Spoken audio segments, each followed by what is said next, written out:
What's up, guys? Welcome back to our CP Flip. Happy Halloween. I want to let you in on a little secret here. Oh, here comes the designer witch. I'm going to let you in behind the curtain of the designer or the flipper's debate.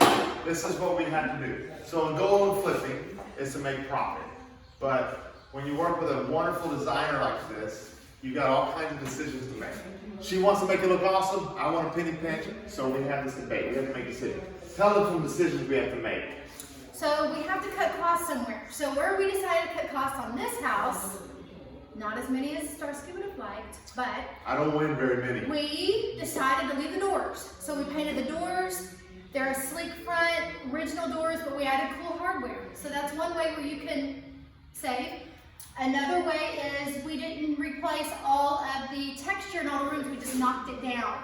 So that's another place where you can penny pinch. Like 2 rooms. Not That's as many, what I'm talking but ways that you can add value is at the very end. So you can add cool features that will draw people in, like doing a cool fan. Yeah. So that doesn't cost that much money, and it My adds. fave. It adds.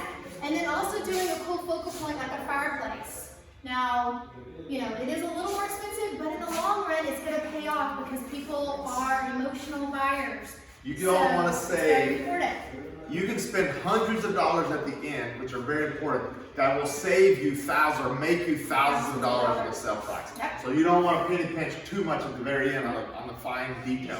So we'll talk more about that next time. The fireplace isn't done, but when it's done, it's going to look awesome. So stay tuned. See ya!